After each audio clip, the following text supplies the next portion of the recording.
Hello everyone, welcome back to my channel English with trick. देखिए 5th number तक हम लोग ईडियम फ्रेजेस कर चुके हैं अपने ऐप सेक्शन के। आज हम स्टार्ट करेंगे 6 नंबर से। तो चलिए देख लेते हैं क्या है 6 नंबर का फैबियन पॉलिसी। फैबियन पॉलिसी का मीन्स होता है पॉलिसी ऑफ डिलेइंग डिसीजंस। जब हम कोई भी फैसला लेने में क्या करते हैं, देरी करते हैं, डिले करते हैं, उसे टालते हैं, वही क्या हो गया हमारा फैबियन पॉलिसी यानी फैसला टालने की नीति। अभी देखिए पर्सन देखिए घड़ी के ऊपर खड़ा हुआ है, अपना टाइम निकाल रहा है, इसको कहीं आना है, जाना है, कोई डिसीजन लेना है, पर ये घड़ी देख रहा है कि भाई अभी नहीं, थोड़ी देर बाद करूंगा, आज नहीं कल करूंगा, कल नहीं परसों करूंगा, अभी नहीं 1 घंटे बाद जाऊंगा। तो मतलब जो हम किसी चीज़ को टालते हैं वही क्या हो गया हमारा फैबियन पॉलिसी। अब इसका एक एग्जाम्पल देख लेते हैं। देखिए politician generally follow a Fabian policy in order to keep everyone satisfied. मतलब राजनेता आमतौर पर सभी को संतुष्ट रखने के लिए फैबियन नीति का पालन करते हैं। मतलब कोई चीज़ बोल देते हैं और उसको फिर क्या करते हैं भाई, टालते रहते हैं। पहले बोलते हैं हम ये करेंगे, वो करेंगे, ऐसा करेंगे, वैसा करेंगे, और बाद में क्या होता है वो तो सबको पता ही है। ओके, नेक्स्ट देख लेते हैं। नेक्स्ट है हमारा 7th नंबर का। क्या है 7th नंबर का? फॉर नो राइम और रीजन। मतलब विदाउट एनी लॉजिकल और ऑब्वियस रीजन, बिना किसी तार्किक या स्पष्ट कारण के। जब आप बिना किसी कारण के, बिना किसी रीजन के, बिना किसी लॉजिक के कोई कार्य करते हैं वही क्या हो गया आपका फॉर नो राइम और रीजन। अब ये देखिए पर्सन देखिए ये भाई पीट रहा है, किसको पीट रहा है? इसको पीट रहा है। अब इससे किसी ने पूछा भाई तुम इसे क्यों पीट रहे हो? तो उसने कहा मेरी मर्जी, पीट रहा हूँ। बोले अरे बताओ तो, इसने तुम्हें भाई मारा, पीटा, गाली दी, चोरी करी, डकैती करी, कुछ कहा, क्यों पीट रहे हो? कि बोला मेरी मर्जी, ऐसे पीट रहा हूँ, मन है मेरा। तो ये कोई रीज़न हुआ भाई? ये भी पूछ रहा है पड़े पड़े भाई मुझे बता दे, तू मुझे मार क्यों रहा है, ये तो बता दे, मेरी गलती क्या है? तो इसका रिप्लाई क्या है भाई, मेरा मन, मार रहा हूँ। मतलब बिना किसी रीजन के। मतलब आप जब किसी भी रीजन के बिना, किसी भी लॉजिक के बिना कोई कार्य करते हैं वही क्या हो गया आपका फॉर नो राइम और रीजन। अब इसका एक एग्जाम्पल देख लेते हैं। देखिए Seema did not appear for her final examination for no rhyme और रीजन। सीमा बिना किसी तार्किक या स्पष्ट कारण के अपनी अंतिम परीक्षा में शामिल नहीं हुई। आप समझिए इस एग्जाम्पल को। देखिए सीमा नाम की एक लड़की है, ठीक है, उसने फाइनल एग्जाम नहीं दिए। अब उसकी टीचर ने पूछा बाद में कि सीमा तुमने फाइनल एग्जाम क्यों नहीं दिए? क्या तुम बीमार थी, क्या कोई परेशानी थी, क्या कोई दिक्कत थी, क्या कोई फैमिली में कोई प्रॉब्लम थी, या कुछ भी बात थी? तो उसने कहा मेरा मन नहीं दे रही। अरे ये कौन सी बात हुई? कोई ना कोई लॉजिक तो होगा, कोई ना कोई रीज़न तो होगा बेटा जो तुम फाइनल एग्जाम में नहीं बैठी।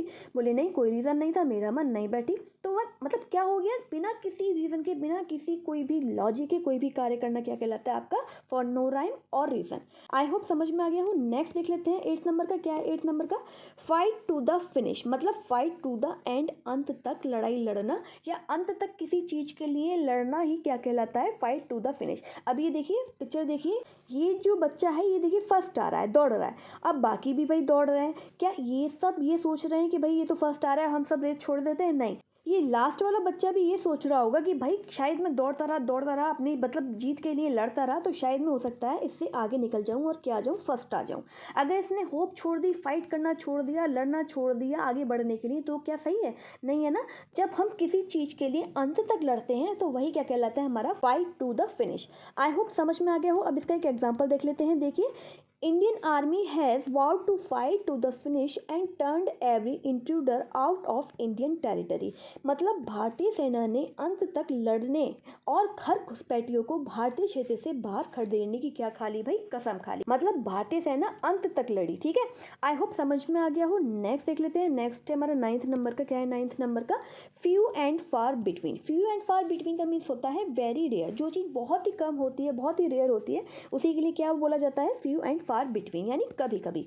अब ये पिक्चर देखिए भाई, देखिए कौन है, डॉग है, और ये कौन है, कैट है। डॉग और कैट की दोस्ती कैसी होती है भाई, बहुत ही रेयर होती है। तो वही क्या हो गया हमारा फ्यू एंड फार बिटवीन। अब इसका एक एग्जांपल देख लेते हैं। देखिए his visits to his hometown are few and far between because of his expanding business। मतलब अपने बढ़ते कारोबार के कारण वह अपने गृह नगर यानी अपने होम टाउन बहुत ही कम आता जाता है। मतलब वो बहुत ही कम अपने घर पे आता है, बहुत ही रेयर होता है जो वो अपने घर पे आता है या होम टाउन आता है, गृह नगर आता है। आई होप समझ में आ गया हो। नेक्स्ट देख लेते हैं। नेक्स्ट है हमारा 10th नंबर का। क्या है 10th नंबर का? Flog a dead horse. Flog a dead horse का मीन्स होता है to revive interest in old matters. मतलब गड़े मुर्दे उखाड़ना। देखिए फ्लॉग आपका कहलाया जाता है क्या है, कोड़ा। देखिए जो इस पर्सन के हाथ में है, ये देखिए ये जो घोड़ा है ये मर चुका है। डेड हॉर्स मतलब मरा हुआ घोड़ा, ठीक है। अब मरे हुए घोड़े पर बैठकर उसे कोड़े मारो और कहो भाई उठ चल, उठ चल, उठ क्यों नहीं रहा, चल भाई चल, दौड़, उठ। तो मतलब क्या मतलब है इस बात का? कोई मतलब है? नहीं है ना कोई मतलब। जिन बातों का कोई भी मतलब नहीं होता, बेकार की जो बातें होती हैं, वही क्या कहलाती हैं आपकी? फ्लॉग अ डेड हॉर्स, मतलब गड़े मुर्दे उखाड़ना। अब इसका एक एग्जांपल देख लेते हैं। देखिए, the revivals always flog a dead horse to insult their enemies. मतलब प्रतिद्वंदी जो होते हैं ना, हमेशा अपने दुश्मनों का अपमान करने के लिए गड़े मुर्दे उखाड़ते हैं। आप लोगों ने देखा भी होगा और महसूस भी की होगी ये सब चीज़ें, कि जब किसी की भी अगर फाइट होती है तो वो क्या करता है भाई? गड़े मुर्दे उखाड़ता है कि तुमने ऐसा किया, तुमने वैसा किया, तुम्हारे साथ ऐसा हुआ, तुम्हारे साथ वैसा हुआ। अरे भाई, जो प्रेजेंट की बात है उस पर रहो ना, गड़े मुर्दे क्यों उखाड़ना? मतलब जो चीज़ खत्म हो चुकी है, जो चीज़ दफन हो चुकी है, उसको तुम क्या कर रहे हो? दोबारा खोद रहे हो। वही क्या हो गया आपका? Frog a dead horse. I hope सारी चीज़ें समझ में आ गई हूँ, क्लियर हो गई हूँ। और अगर वीडियो अच्छा लगा हो तो लाइक, सब्सक्राइब और शेयर करना मत भूलिएगा। Thank you very much.